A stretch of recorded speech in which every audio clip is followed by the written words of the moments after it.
Prisonnier de l'épouvante. Rebours le Conquérant a construit un engin formidable, l'épouvante, à la fois voiture de course, bateau, sous-marin et avion.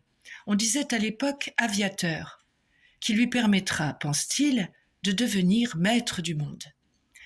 Les États d'Europe et les États-Unis d'Amérique ont tenté de lui acheter son aviateur, en vain. Un policier américain est donc lancé à ses trousses. Mais celui-ci se retrouve prisonnier à bord de l'épouvante sur le lac Erie. C'est le policier qui raconte la suite des événements. Le timonier, dont les yeux interrogeaient le nord-est, fit un signe à son compagnon. Celui-ci, se relevant, vint au panneau central et descendit dans la chambre des machines.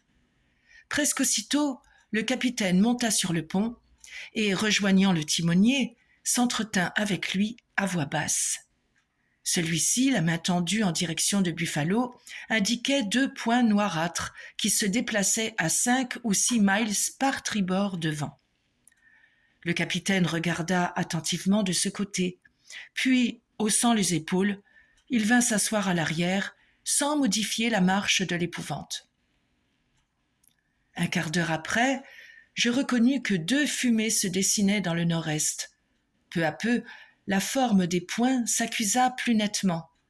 C'étaient 2 steamers, sortis du port de Buffalo, qui s'approchaient avec rapidité.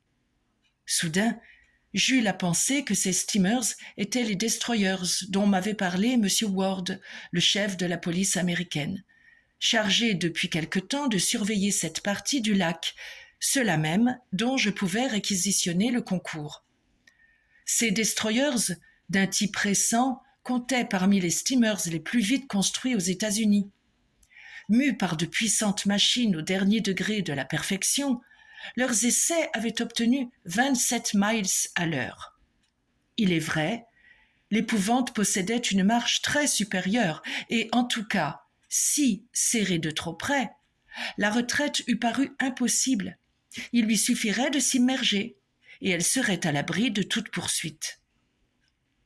En réalité, il aurait fallu que ces steamers fussent plutôt des submersibles que des destroyers, pour lutter avec quelque chance de succès, et je ne sais même pas si la partie eût été égale. Ce qui maintenant ne me semblait pas douteux, c'est que les commandants de ces navires avaient été prévenus. Il paraissait évident, d'ailleurs, qu'ayant aperçu l'épouvante, ils marchaient à toute vitesse sur elle. Et pourtant, le capitaine, sans paraître s'en préoccuper, continuait à se diriger vers le Niagara. Qu'allaient faire les destroyers ? Assurément, ils manœuvraient de telle façon que l'épouvante fut contrainte à s'engager dans l'angle de l'Erie, en laissant Buffalo sur tribord, puisque le Niagara ne lui offrait aucun passage. Le capitaine était venu prendre la barre, l'un des hommes à l'avant, l'autre dans la chambre des machines. L'ordre n'allait-il pas m'être donné de rentrer dans ma cabine ? Il n'en fut rien, à mon extrême satisfaction. Et pour tout dire, personne ne s'occupait de moi, pas plus que si je n'eusse été à bord. J'observais, non sans une vive émotion, l'approche des destroyers.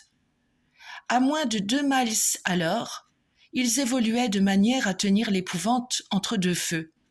Quant au maître du monde, sa figure ne montrait que le plus profond dédain. Ne savait-il pas que ces destroyers ne pouvaient rien contre lui ? Un ordre envoyé à la machine, et il les distancerait, si rapides fussent-ils. En quelques tours de moteur, l'épouvante serait hors de la portée de leurs canons. Et ce n'est pas dans les profondeurs de l'Erie que les projectiles iraient atteindre le sous-marin. 10 minutes plus tard, c'est à peine si 1 mile nous séparait des 2 bâtiments qui nous donnaient la chasse. Le capitaine les laissa s'approcher, encore. Puis, il appuya sur la manette, et l'épouvante, sous l'action redoublée de ses propulseurs, bondit à la surface du lac. Elle se jouait de ses destroyers, et au lieu de revenir en arrière, continua sa marche en avant. Qui sait si elle n'aurait pas l'audace de passer entre eux, de les entraîner à sa suite jusqu'à l'heure où, la nuit venue, il serait forcé d'abandonner cette poursuite inutile. La ville de Buffalo se dessinait alors sur la rive de l'Erie. Je voyais distinctement ses édifices, ses clochers, ses élévators. Un peu plus au nord-ouest s'ouvrait le Niagara, à 4 ou 5 miles de distance. Dans ces conditions, à quelle partie devais-je m'arrêter ? Étant bon nageur, lorsque nous serions par le travers des destroyers, ou plutôt entre eux, ne serait-ce pas l'occasion de me jeter à l'eau, occasion qui ne se reproduirait peut-être plus ? Le capitaine ne pourrait s'attarder à me reprendre. En plongeant, n'aurais-je pas chance de lui échapper ? Je serais aperçu de l'un ou de l'autre navire. Qui sait si les commandants n'avaient pas été prévenus de ma présence possible à bord de l'Épouvante ? Une embarcation viendrait me recueillir. Évidemment, les chances de succès seraient plus grandes si l'Épouvante s'engageait entre les rives du Niagara. À la hauteur de l'île Navy, je pourrais prendre pied sur un territoire que je connaissais bien. Mais supposer que le capitaine se lancerait sur cette rivière barrée par les cataractes, cela me paraissait impossible. Donc, je résolus de laisser les destroyers s'approcher davantage, et le moment venu, je me déciderai. Car faut-il l'avouer, ma décision n'était pas arrêtée. Non, je ne pouvais me résigner en m'échappant à perdre toute chance de pénétrer ce mystère. Mes instincts de policier se révoltaient à cette pensée que je n'avais qu'à étendre la main pour saisir cet homme mis hors la loi. Non, je ne me sauverais pas. C'eût été abandonné pour jamais la partie. Il est vrai, quel sort m'attendait et jusqu'où m'entraînerait l'Épouvante si je restais à bord ? Il était 6h15. Les destroyers se rapprochaient, laissant entre eux une distance de 12 à 15 encablures. L'Épouvante, sans même forcer sa vitesse, ne tarderait pas à avoir l'un sur bâbord, l'autre sur tribord. Je n'avais pas quitté ma place. L'homme de l'avant était près de moi. Immobile à la barre, les yeux brillants sous ses sourcils contractés, le capitaine attendait peut-être l'instant d'en finir par une dernière manœuvre. Soudain, une détonation retentit à bord du destroyer de gauche.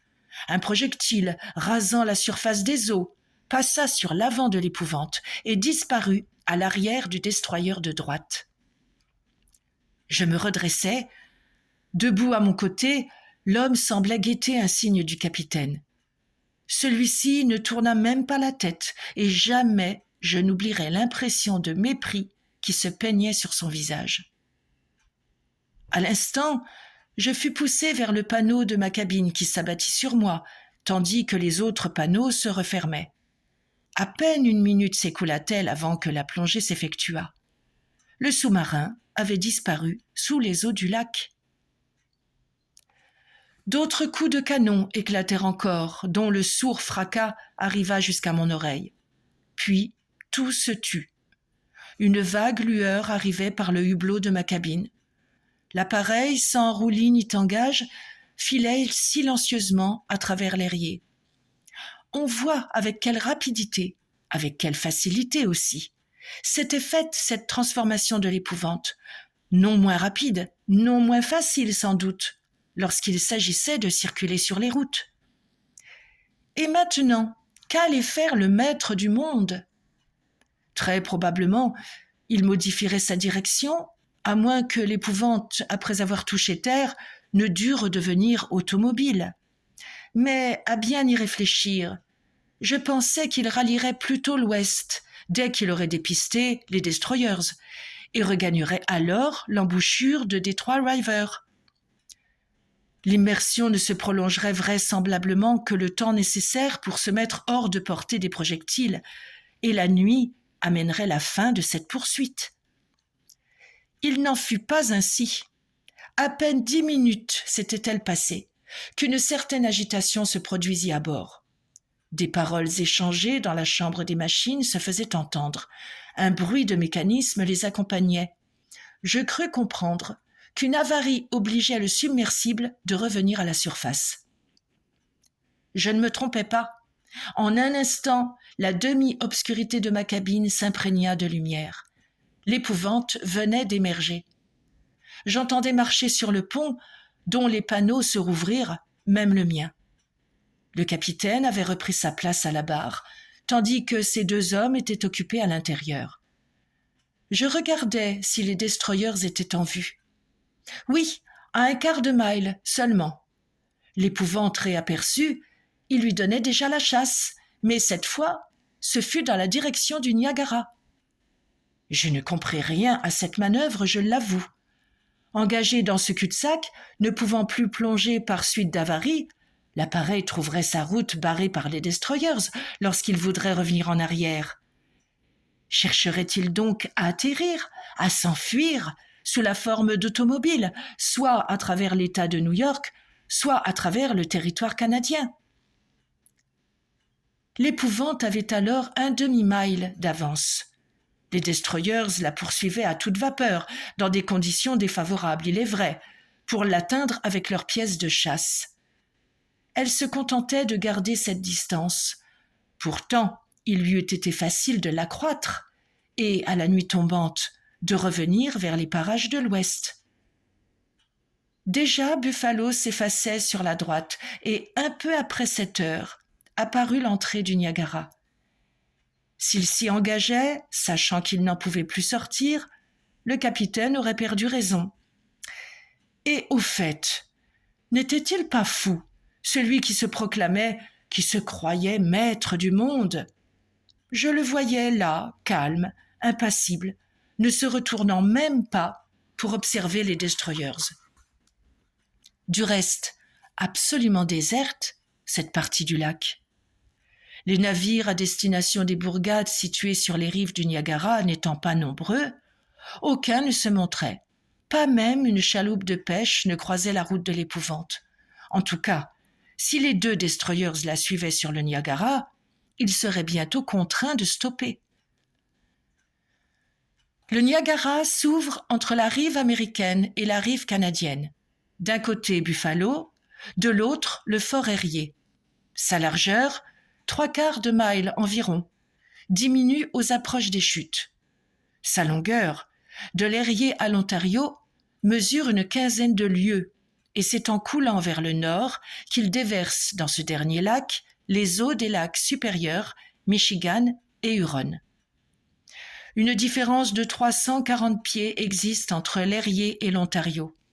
La chute n'en mesure pas moins de 150. Appelée Horseshoe Fall, parce qu'elle affecte la forme d'un fer à cheval, les Indiens lui ont donné le nom de tonnerre des eaux. Et c'est bien un tonnerre qui roule sans relâche et dont les fracas s'entendent à plusieurs miles de la cataracte. Entre Buffalo et la bourgade de Niagara Falls, 2 îles divisent le cours de la rivière, l'île Navy, une lieue en amont du Horseshoe Fall, et Gottisland, qui sépare la chute américaine de la chute canadienne. Sa pointe portait autrefois cette Terrapin Tower, la tour de la tortue, si audacieusement posée en plein torrent sur le bord même de l'abîme. On a dû l'abattre car, avec le recul constant de la cataracte, elle eût été entraînée dans le gouffre. 2 bourgades sont à citer le long du cours supérieur du Niagara, Schlosser de la rive droite, Chippewa de la rive gauche, précisément de chaque côté de l'île Navy. C'est à cette hauteur que le courant, sollicité par une pente de plus en plus forte, s'accentue pour devenir 2 miles en aval, la célèbre cataracte. L'épouvante avait dépassé le fort Erie. Le soleil se balançait à l'ouest au-dessus de l'horizon canadien et la lune, pleine alors, sortait des brumes du sud-ouest. La nuit ne serait pas faite avant 1 heure. Les destroyers, forçant leur feu, suivaient à la distance d'1 mile sans rien gagner. Ils filaient entre ces rives ombragées d'arbres semés de cottages qui s'étendent en longues plaines verdoyantes. Évidemment, l'épouvante ne pouvait plus revenir en arrière. Les destroyers l'eussent coulé, et immanquablement. Il est vrai, leur commandant ignorait ce que je savais, moi. C'est qu'une avarie survenue à l'appareil l'avait obligé à regagner la surface du lac, et qu'il lui était impossible de s'échapper par une nouvelle plongée. Néanmoins, il continuait à aller de l'avant et se maintiendrait sans doute à cette allure jusqu'à la dernière limite. Mais si je ne m'expliquais pas cette chasse obstinée, je ne trouvais pas d'explication à la conduite de l'épouvante. La route lui serait barrée avant une demi-heure par la cataracte. Si perfectionné que fût l'appareil, il ne l'était pas au point de pouvoir franchir le Horseshoe Fall. Et si le torrent l'emportait, il disparaîtrait dans ce gouffre de 180 pieds que les eaux ont creusé au bas des chutes. Peut-être, en accostant une de ces rives, aurait-il la ressource de s'enfuir sur ses roues d'automobile en faisant du 240 à l'heure? Maintenant, quel parti prendre? Tenterais-je de me sauver par le travers de l'île Nevis, dont il me serait facile d'atteindre les berges à la nage? Si je ne profitais pas de cette occasion, jamais, avec ce que je savais de ses secrets, jamais le maître du monde ne me rendrait la liberté. Eh bien, il me parut clairement, alors que, cette fois, toute fuite allait m'être interdite. Si je n'étais pas confiné dans ma cabine, j'étais du moins surveillé. Tandis que le capitaine se tenait à la barre, son compagnon près de moi ne me quittait plus des yeux. Au premier mouvement, j'aurais été saisi, enfermé. À présent, mon sort était bien lié à celui de l'épouvante. Cependant, la distance qui la séparait des destroyers était réduite, en ce moment à quelques encablures. Est-ce donc que le moteur de l'épouvante, par suite d'accident, ne pouvait pas donner davantage? Pourtant, le capitaine ne montrait aucune inquiétude, il ne cherchait point à atterrir. On entendait les sifflements de la vapeur qui s'échappait à travers les soupapes des destroyers au milieu des panaches de fumée noire. Mais on entendait aussi les mugissements de la cataracte à moins de 3 miles en aval.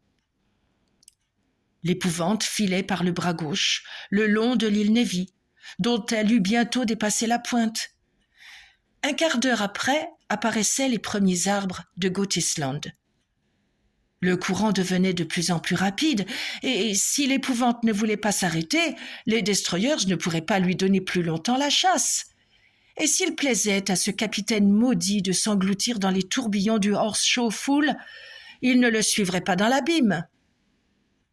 En effet, des coups de sifflet retentirent, et les destroyers stoppèrent, alors qu'ils n'étaient plus qu'à 500 ou 600 pieds de la cataracte. Puis, des détonations éclatant en amont, plusieurs projectiles passèrent le long de l'épouvante, sans l'atteindre. Le soleil venait de disparaître, et au milieu du crépuscule, la lune projetait ses rayons vers le nord. La vitesse de l'appareil, doublée de la vitesse du courant, était prodigieuse. En 1 minute, il tomberait dans ce creux noirâtre que forme en son milieu la chute canadienne. Je regardais d'un œil terrifié ces extrêmes berges de Gotisland, puis à sa tête, les îlots des Trois Sœurs, noyés sous l'embrun des eaux tumultueuses. Je me relevai. J'allais me lancer dans la rivière afin de gagner l'île. Les mains de l'homme s'appesantirent sur moi. Soudain, un violent bruit de mécanisme qui jouait à l'intérieur se fait entendre. Les grandes dérives, plaquées sur les flancs de l'appareil, se détendent comme des ailes, et au moment où l'épouvante est entraînée dans la chute, elle s'élève à travers l'espace, franchissant les mugissantes cataractes au milieu d'un spectre d'arc-en-ciel lunaire. Plusieurs heures s'écoulèrent, et combien elles me parurent longues. Je ne cherchais point à les oublier dans le sommeil. Nombre de pensées, la plupart incohérentes, assaillirent mon esprit. Je me sentais emporté à travers l'impossible comme je l'étais à travers l'espace par un monstre aérien. Avec la vitesse qu'il possédait, jusqu'où irait-il durant cette nuit interminable? Enfin, les premiers rayons du jour éclairèrent ma cabine. Me serait-il permis d'en sortir, de reprendre ma place sur le pont, ainsi que j'avais pu le faire à la surface du lac Erie? Je poussai le panneau. Il s'ouvrit. Je me redressai à mi-corps. Autour de l'épouvante, tout un horizon de mer. Elle volait au-dessus d'un océan, à une hauteur que j'estimais entre 1000 et 1200 pieds. Je n'aperçus pas Raubourg, occupé dans la chambre des machines. Turner était à la barre, son compagnon à l'avant. Dès que je fus sur le pont, je vis ce que je n'avais pu voir lors du voyage nocturne entre les chutes du Niagara et le Great Erie, le lac Erie. Le fonctionnement de ces puissantes ailes qui battaient à tribord et à bâbord, en même temps que les turbines, se vissait dans l'air sous les flancs de l'aviateur. À la position du soleil, quelques degrés au-dessus de l'horizon, je reconnus que nous marchions vers le sud. Par conséquent, si cette direction ne s'était pas modifiée depuis que l'épouvante avait franchi les murailles de l'enceinte, c'était le golfe du Mexique qui s'étendait sous nos pieds. Une chaude journée s'annonçait avec de gros nuages livides qui s'élevaient du couchant. Ces symptômes d'un prochain orage n'échappèrent point à Raubourg lorsque, vers 8 heures, montant sur le pont, il remplaça Turner. En cas de cyclone, l'aviateur abandonnerait les hautes zones où les éléments seraient en lutte. Il redescendrait à la surface de la mer et si la houle s'y déchaînait avec trop de violence, il saurait retrouver le calme dans ces tranquilles profondeurs. D'ailleurs, à quelques indices, Raubourg estima que l'orage n'éclaterait pas ce jour-là. Il maintint donc son vol, et l'après-midi, lorsqu'il se remit en navigation, ce ne fut point par crainte de mauvais temps. L'épouvante est un oiseau marin, frégate ou alcyon, qui peut se reposer sur les flots, avec cette différence que la fatigue n'a aucune prise sur ses organes métalliques, actionnés par l'inépuisable électricité. Du reste, cette vaste étendue d'eau était déserte. Ni une voile, ni une fumée même aux dernières limites de l'horizon. Le passage de l'aviateur à travers les couches aériennes n'aurait donc pu être signalé. L'après-midi ne fut marqué par aucun incident. L'épouvante ne marchait qu'à moyenne vitesse. Quelles étaient les intentions de son capitaine ? Je n'aurais pu le deviner. À suivre cette direction, il rencontrerait l'une ou l'autre des grandes Antilles, puis au fond du Golfe, le littoral du Venezuela ou de la Colombie. Mais la nuit prochaine, peut-être l'aviateur reprendrait-il les routes de l'air pour franchir ce long isthme du Guatemala et du Nicaragua, afin de gagner l'île X dans les parages du Pacifique. Le soir venu, le soleil se coucha sur un horizon d'un rouge sang. La mer brasillait autour de l'épouvante qui semblait soulever une nuée d'étincelles sur son passage. Il fallait s'attendre à ce que les matelots appellent un coup de chien. Ce fut sans doute l'avis de Raubourg. Au lieu de rester sur le pont, je dus rentrer dans ma cabine, dont le panneau se referma sur moi. Quelques instants après, au bruit qui se fit à bord, je compris que l'appareil allait s'immerger. En effet, 5 minutes plus tard, il filait paisiblement entre les profondeurs sous-marines. Très accablé, autant par la fatigue que par les préoccupations, je tombais dans un profond sommeil. À mon réveil, après combien d'heures, impossible de m'en rendre compte, l'épouvante n'était pas encore remontée à la surface de la mer. Cette manœuvre ne tarda pas à s'exécuter. La lumière du jour traversa les hublots en même temps que se prononçaient des mouvements de roulis et de tangage sous l'influence d'une houle assez forte. Je pus reprendre place près du panneau et diriger mon premier regard vers l'horizon. Un orage montait du nord-ouest, des nuages lourds entre lesquels s'échangeaient de vifs éclairs. Déjà retentissaient les roulements de la foudre longuement répercutés par les échos de l'espace. Je fus surpris, plus que surpris, effrayé de la rapidité avec laquelle cet orage gagnait vers le zénith. C'est à peine si un bâtiment aurait eu le temps d'amener sa voilure pour éviter d'engager, tant l'assaut fut aussi prompt que brutal. Soudain, le vent se déchaîna avec une impétuosité inouïe, comme s'il eût crevé cette barrière de vapeur. En un instant, se souleva une mer effroyable. Les lames échevelées, déferlant sur toute leur longueur, couvrirent en grand l'épouvante. Si je ne me fusse solidement accroché à la rambarde, je passais par-dessus bord. Il n'y avait qu'un seul parti à prendre, transformer l'appareil en sous-marin. Il retrouverait la sécurité et le calme à quelques dizaines de pieds sous les eaux. Braver plus longtemps les fureurs de cette mer démontée c'eût été se perdre. Rebours se tenait sur le pont où j'attendais l'ordre de rentrer dans ma cabine. Cet ordre ne fut pas donné.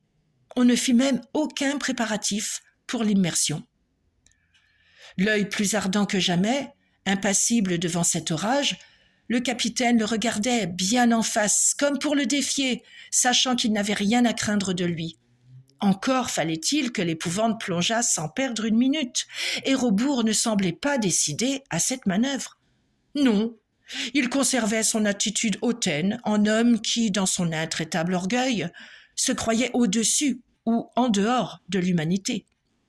À le voir ainsi, je me demandais, non sans effroi, si cet homme n'était pas un être fantastique, échappé du monde surnaturel. Alors voici les mots qui sortirent de sa bouche et qui s'entendaient au milieu des sifflements de la tempête et des fracas de la foudre. « Moi, Rebours, maître du monde !» Il fit un geste que Turner et son compagnon comprirent. C'était un ordre, et sans une hésitation, ces malheureux, aussi fous que leur capitaine, l'exécutèrent. Ses grandes ailes déployées, l'aviateur s'enleva comme il s'était enlevé au-dessus des chutes du Niagara. Mais ce jour-là, s'il avait évité les tourbillons de la cataracte, 7 fois, ce fut parmi les tourbillons de la tempête que le porta son vol insensé. L'aviateur filait entre mille éclairs, au milieu des fracas du tonnerre, en plein ciel embrasé. Il évoluait à travers ces étincellements aveuglants, au risque d'être foudroyé. Rebours n'avait rien changé à son attitude.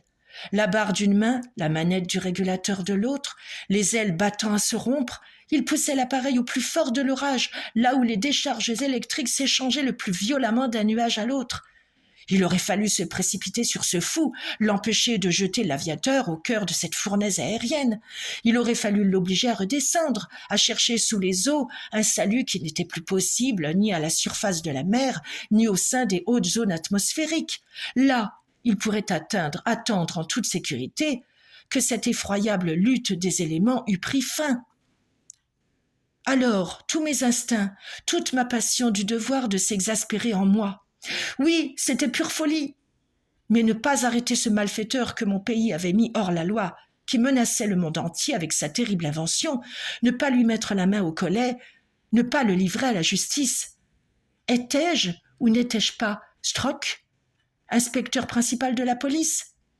Et oubliant où je me trouvais, seul contre 3, au-dessus d'un océan démonté, je bondis vers l'arrière, et d'une voix qui domina le fracas de l'orage, je criai en me précipitant sur Rebours. « Au nom de la loi, Soudain, l'épouvante trembla comme frappée d'une violente secousse électrique. Toute sa charpente tressaillit, ainsi que tressaille la charpente humaine sous les décharges du fluide. L'appareil, atteint au milieu de son armature, se disloqua de toutes parts. L'épouvante venait d'être foudroyée, coup sur coup, et ses ailes rompues, ses turbines brisées. Elle tomba d'une hauteur de plus de 1000 pieds dans les profondeurs du golfe. Par miracle, le policier réchappe à l'accident, mais plus jamais on n'entendra parler de Rebours, qui voulait être le maître du monde. Jules Verne.